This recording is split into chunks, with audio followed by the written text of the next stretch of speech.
Hello EFD squad and welcome back to Transfer Review, where me and this sexy little stats whore go through silly season, put it under the microscope, something along those lines. That's how I normally intro it, isn't it? Alexis Sanchez to Inter Milan. Does he tickle your pickle? I don't know, I'd like to see him actually get some regular football, and I guess it seems like Antonio Conte wants to go really big up front this season. Still seems to not care about width at all, so getting another guy who pretty much wants to play centrally, adding Alexis Sanchez to a striking core that includes Romelu Lukaku, Lautaro Martinez, of course Mauro Icardi's still there. So according to Sky Italia, apparently Inter are having talks with Man United about loaning Alexis Sanchez this season, and he's expected to undergo a medical today, assuming all goes well. Left out the matchday squad, wasn't he, for Wolves? Well, I mean, was he going to be in the matchday squad? So it looks pretty, I don't know, I still think his output could replicate that of Daniel James on the right-hand side, but yes, it would seem they're kind of they're playing it safe with him. So a team actually commits to taking on those wages. Well, it just seems like Inter are really kind of going for veterans to just bulk the team out. Fernando Llorente's been linked with a move there. Arturo Vidal, who of course played under Conte at Juventus, all supposedly on their hit list. And there's also been a rumour of them trying to swap Mauro Icardi for Arkadiusz Milik at Napoli, who of course had a sensational season last year. But anyway, Alexis has apparently asked to leave United, was linked with a loan move to Roma earlier in the month. But the problem will be his wages, unsurprisingly. 500k a week would require Man United to subsidise those substantially in order for him to get this move through to Italy. And obviously they'll want there to be an obligation to buy as well. Man United will, that is, which would probably be about £15 million to be paid next summer. At that point, Sanchez will be 31 if he has a bad season. I don't know, this feels like a lot of moving parts are going to need to be resolved for this to actually go through. Yeah, and I would like to caveat you saying Daniel James is rubbish with the fact he's got the sweetest face in football. No, he doesn't. He's just rubbish. Talking of baby faces, let's hear from Solskjaer. Last question on Alexis Sanchez, obviously not involved tonight, just because there are reports that from Italy that he could be out of the club very quickly. Can you update us? Not really, no. Let's see what happens in the coming few weeks. There's still a few weeks for international transfers that can go through. At the moment, he's our player. So if Sanchez comes in, a lot of people think he will just take up that unoccupied position on the left-hand side. Obviously, Perisic leaving for Bayern means that he does need a winger if he plays that 3-4-3 that he deployed at Chelsea. However, he did play 3-5-2 a lot at Juventus. That was his kind of go-to formation, and if that's the case here once again in Italy, then he'll be dovetailing Romelu Lukaku up front. Although, what does that mean for Lautaro Martinez, who we're both big fans of? Maybe he could play in the hole behind the two of them, who knows? Yeah, I mean, he was chronically underrated last season, put up very good expected goals and assist numbers. Now, this would be Sanchez's first return to Serie A since leaving Udinese for Barcelona in 2011. And I think a 22-year-old Sanchez then probably wouldn't be too happy about the condition he's returning in, given that for the first time in his career, last season, he made more substitute appearances than first team appearances. Of course, in that final season, he racked up 12 goals and 6 assists, which is 46% of the side's output then, averaging a goal every 134 minutes, which compares favourably to his last season of 219. Yeah, just 877 minutes last term, so he might need a little while to get into it, but of course looks a little bit like his former self at the Copa America, didn't he? He was putting up a couple of dribbles, a couple of key passes, which we like to see per 90, because his in-game stats at club level have taken a nosedive. So they've gone from 4.1 shots per game this final month at Arsenal to 1.7 last term. I think that is per game and not per 90. It probably compares a little bit more favourably per 90, while three key passes per 90 have dropped from 3 to 2.2. So I think there's probably still mileage there. There's probably still gas left in the tank. It would just be how adept Conte is at getting that out of him. But like we kind of pointed out with Lautaro Martinez, he might have to, share some minutes to start with, prove his worth, and in which case they've offset some of that risk with a loan deal. Do you think that's the most sensible thing at the moment? Just get out of Manchester, but the buying club only commits to a loan? It depends what you mean by sensible. I mean, in a way, the prudent thing is for him to just take this insane amount of money from Man United forever. But yeah, I think a loan with an option to buy is probably good business for Inter and probably quite bad business for United, to be honest. I do worry about Inter just chucking a bunch of money at all these old guys. I have some concerns about their future. Because Conte is only going to be there for 2 years before he inevitably falls out with the hierarchy. So he doesn't care, does he? Let's move on to our next section. Next up then we have Lyon's Mousa Dembele, who is being touted for a move to Juventus. Puzzling, but we'll roll with it. Now, it's been a summer of sales at Lyon, hasn't it? They've got rid of Ferland Mendy to Real Madrid, Fekir to Real Betis, and Dembele, of course, to Tottenham, leaving nearly 130 million euros extra in their coffers.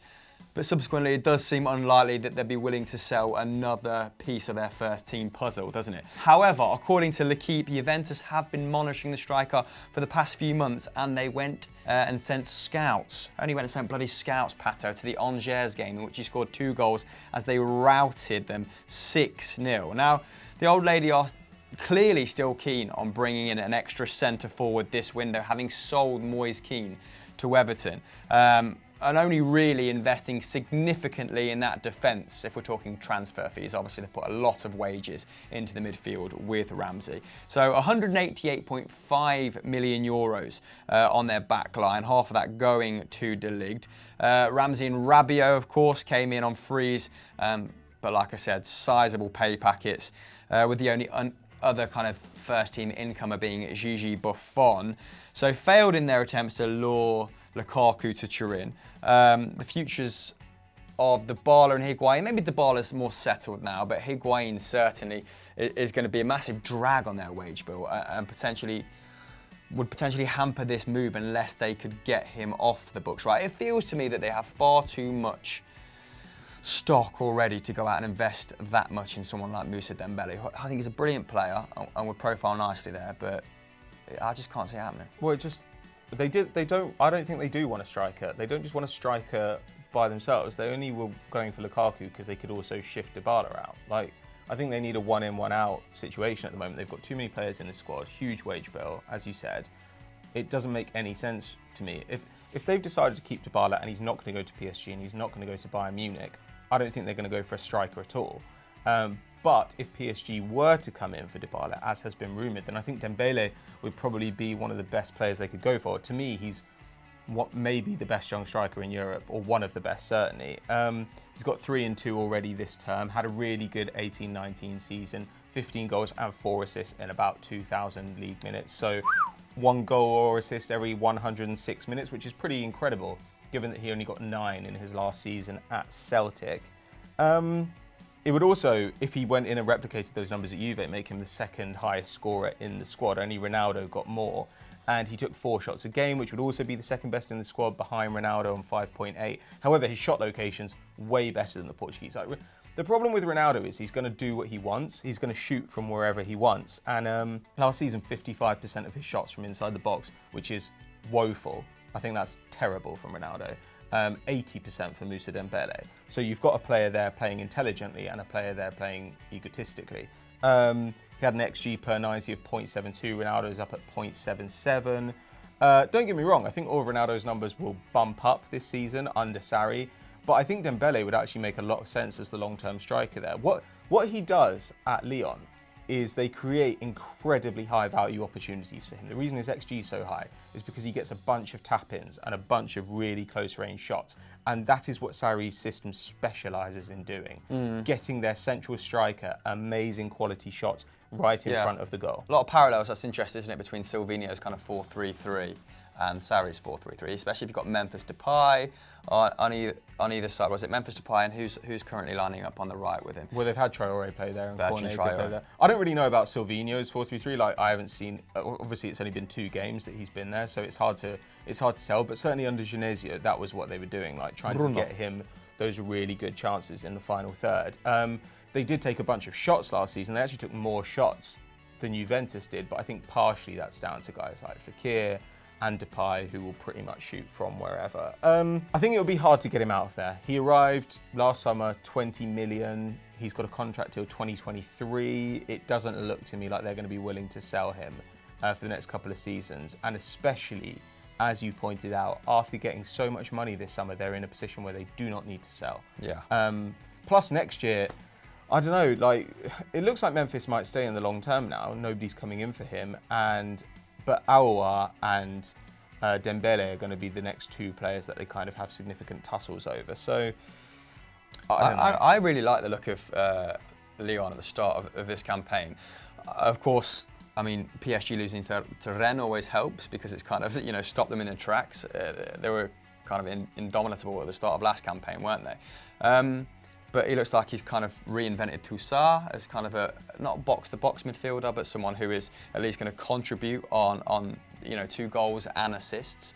They lost a lot of output in Fekir, and I'd be extremely surprised if Aulas sanctioned the sale of Dembele and Fekir in one window while wanting not to placate a new manager, but kind of at least ostensibly looking ambitious, to challenge for that top 2 or 3, places again.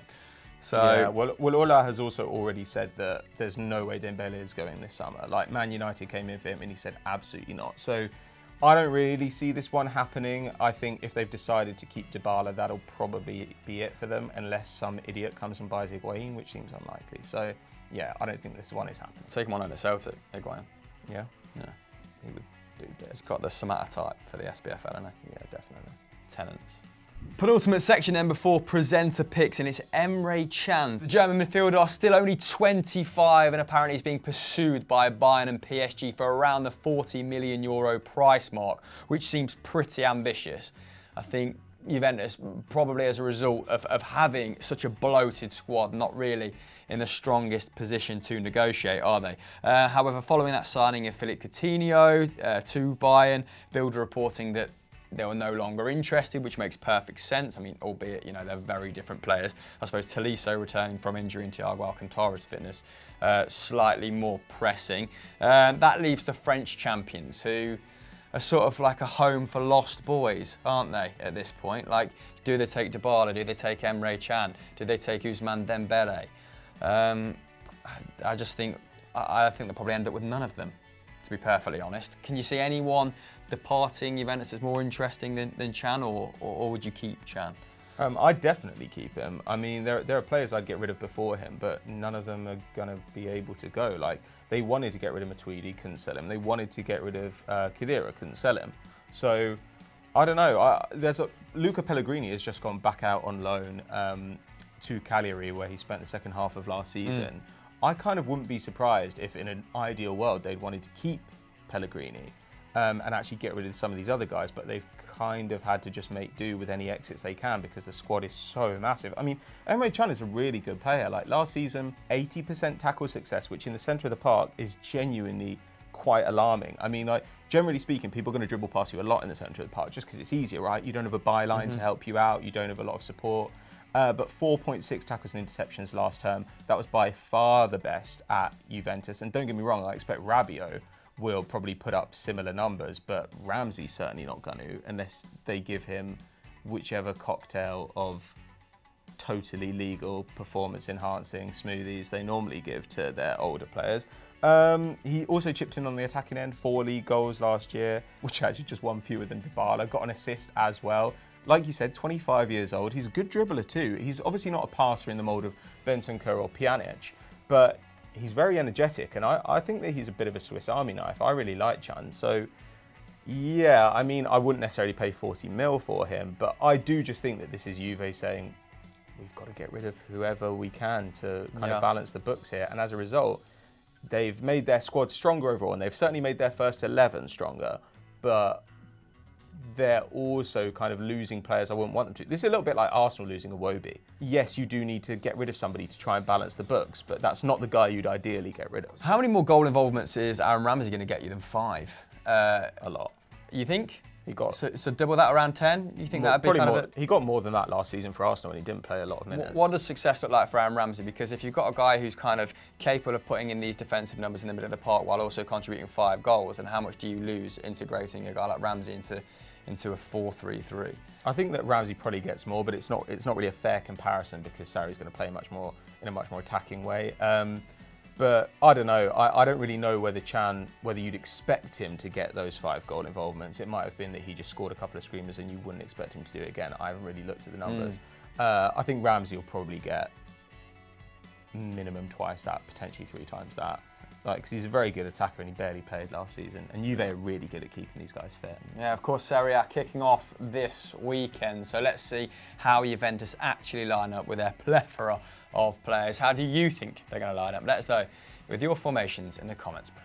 Scrolling through Twitter then, and Zach Lowy, an excellent football account, gave me inspiration for my presenter picks. And it's Santiago Ascasiba, the young 22-year-old Argentinian who has recently been relegated to the second division of German football with Stuttgart. But last term, he put up some pretty decent numbers, Patrice. So 4.5 tackles and interceptions with around 40 passes per game with an 81-82% completion rate. So he's a great little ball winner, very competent passer, doesn't mind getting involved with the build-up play either. He creates an opportunity for his teammates every other game, which is just shy of Fernandinho's 0.6 to give you a point of comparison. Less than 1 foul per game, so a real competent defensive force, and only dispossessed 0.7 times per 90, which was around half the amount Rodri was, easy for you to say, at Atletico Madrid. So neat and tidy on the ball, very guarded in possession, and I think he would be good for anyone that needs someone at the base of their midfield. I was thinking kind of Lyon before they shifted around their personnel, before they got Thiago Mendes in, who's obviously puts up very good defensive numbers as well, and from Lille. And then I was thinking Everton, but I don't know much about this Mbama guy. I don't know if he's going to be that player. Can you kind of think of anyone else that might use a man with his skill set? And have you had any experience with this guy? Might be throwing you into the bus there. Well, yeah, I mean, like I know of him. Like whenever you look at like tackles and interceptions in the Bundesliga, he always kind of pops. I kind of didn't realise how young he was. I think I thought he was about 24, 25, but the fact he's 22 means there's probably quite a lot of upside in him. And of course, coming out of Stuttgart, like the last bargain player to come out of Stuttgart after they got relegated turned out okay, Timo Werner. I think Lille would be quite interesting, having lost Thiago Mendes. Obviously, Lyon have Thiago Mendes and Toussaint. He would be an interesting replacement for Thiago Mendes. And actually, I mean, if the Premier League window was still open, like West Ham could definitely do with somebody to help bulk up the base of that midfield. Palace could do with getting a lot younger and probably a bit more solid in the middle of the park, as decent as Milivojevic is. So, yeah, I think if you're a competent defensive midfielder who is also okay on the ball, there are always going to be options for you. I don't know really. Like it seems actually like there are a lot of decent young defensive midfielders around at the moment. Like Samaseko going off to Hoffenheim, Benacer going off to Milan. Like these were guys who are extremely young, really promising numbers. So maybe teams don't feel like they have to look quite so far outside the box. But I'd be amazed if he's there for terribly long because he was genuinely very good in the Bundesliga. He was, and like I said, he gets the transfer review seal of approval. Any other shouts that you kind of feel are maybe missed opportunities out there currently writing about anyone interesting? I'm not really sure. I mean, there are always guys who I think like are probably worth taking a gamble on. I mean, like I think Sevilla did really well to take a gamble on Reguilon. I'm surprised that nobody else really did, given that Liverpool, for example, needed a backup left back. That would have been quite a good loan for them just for the year. For sure. Maybe you can convince him to stay. But I don't know. I'm actually kind of transferred out at the moment. I think that I've been quite impressed by a lot of the business done. I do think clubs are generally getting a bit smarter. So yeah, particularly beneath that elite level. I think the gap has kind of been bridged. Maybe not so much in the Premier League.